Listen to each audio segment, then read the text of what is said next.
Einstein hated quantum entanglement. What is entanglement?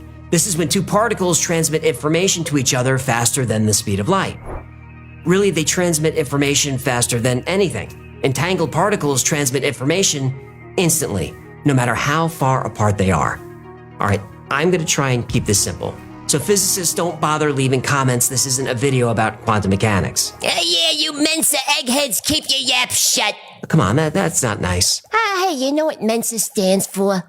No, what? My entire night spent alone.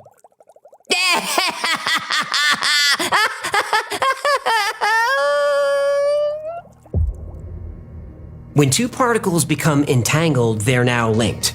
Now that they're linked, their movement cancels each other out. Meaning if particle A is spinning up, then particle B is spinning down. This is called conservation of angular momentum. If one particle is spinning clockwise, the other has to be spinning counterclockwise. Make sense? I feel ya.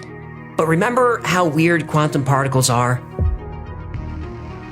We don't know what they're doing until we measure them. Until they're measured, they're doing everything all at once. And this is called the wave function. Now, you don't know anything about a quantum particle, but once you take a measurement of that particle, you now know everything about it. This is the wave function collapsing. The electron decided to act differently, as though it was aware it was being watched. Now, that's weird enough, but entangle two particles and weird becomes sorcery. All right, so you've got two particles that are entangled. Now you separate them some distance. The particles can be on separate sides of your lab or separate sides of the Earth. It doesn't matter, they're linked. Now let's measure one of those entangled particles to see if it's spinning up or down. Again, we don't know what it's doing yet. It's doing its quantum voodoo thing. It's spinning up and down at the same time. But when we measure it, boom, its state freezes. And now we see that it's spinning up. Fine. That means its partner must be spinning down. We check. Yep, it's spinning down. And the second particle's wave function also collapsed, though we didn't touch it. Now, let's separate two entangled particles by a long distance. We'll put particle A in New York. We'll put particle B on the moon. Particle A's wave function collapses. This time it's spinning down. So particle B is spinning up. We check our equipment. Both particle wave functions have collapsed at the same time. Like, the exact same time. But that can't be. Nothing can move faster than light. Light takes 1.28 seconds to get to the moon. But that other particle, the one on the moon, it didn't wait 1.28 seconds. It collapsed instantly. Wait, what? Now let's put particle A in Tokyo. We put particle B on Mars.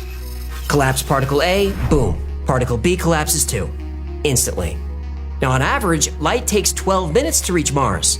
The particle didn't wait. It knew its partner in Tokyo collapsed, so it instantly did the same. This can't be real. Okay, last one. We put particle A in London. We put particle B in the Andromeda Galaxy. That's about 2.5 million light years away. We collapse particle A in London. It takes light 2.5 million years to reach particle B. But particle B doesn't wait 2.5 million years to collapse.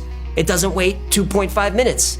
Particle B, 2.5 million light years away, collapses at the same time, the same exact time as the particle in Tokyo. Now this is freaking me out. Well, this is what Einstein hated. Nothing can move faster than light, so something must be off. So in 1935, Albert Einstein, Boris Podolsky, and Nathan Rosen wrote a paper saying that quantum mechanics was incomplete. That's why Einstein called it spooky action at a distance. That wasn't a compliment. In the paper, which became known as the EPR paper, Einstein said that somehow the particle's state was determined before they were measured. He didn't know how, he just believed that's how it worked. He called this a hidden variable. The hidden variable has to be there because nothing can move faster than light. Einstein believed everything was local. If particles can communicate instantly over vast distances, that means they're non-local, and that makes no sense. And that's how things stood for about 30 years. Then in 1964, John Bell proposed the thought experiment to show that entangled particles don't care about distance. They don't care about the speed of light, and they don't care about Einstein's feelings. Particles can communicate instantly no matter the distance. But the cool thing about Bell's thought experiment was that it was actually testable in the real world with real particles. In the 1970s, experiments were done that showed Bell was right and Einstein was wrong. And then in 2022, Alain Aspect, John Clauser, and Anton Zeilinger closed a few loopholes with the earlier experiments. They proved it in a lab and settled the argument once and for all. Quantum particles are non-local. They can exchange information instantly. They don't care about distance, and they ignore the speed of light. This was so groundbreaking, Aspect, Clauser, and Zeilinger won the Nobel Prize in Physics for this discovery. But now here's the big question. How? How are the particles communicating? Through what medium? Sound is the vibration of air molecules. Air is the medium. Sound works in water too. Water is the medium. But sound is slow. Wait, what'd you say? But sound is slow. Well, that really depends on how hard you squeeze. But sound is slow. You fell for it! Radio waves are fast. Their medium is the EM spectrum. Radio waves move at the speed of light, but no faster. What is the medium for quantum particles that allows them to communicate instantly? Just like the electric universe theory explains the formation of galaxies and explains the composition of the sun, it explains this too. The medium is the plasma that fills the entire universe. Physicists Nikolai Kozyrev and Nikola Tesla called this the ether. Kozyrev and Tesla both felt that we can tap into the energy of this ether or plasma. That energy is in water, in air, in the vacuum of space. It's all around us. This is zero-point energy. That's why programs like the Sapphire Project are so important and getting more attention. The electric universe theory has been considered a fringe theory. And this is why Sapphire conducts a lot of their work in secret, because it's possible they made the most important discovery in history. Their technology would usher in an era of prosperity for our civilization not seen since the last golden age, when Saturn ruled the sky.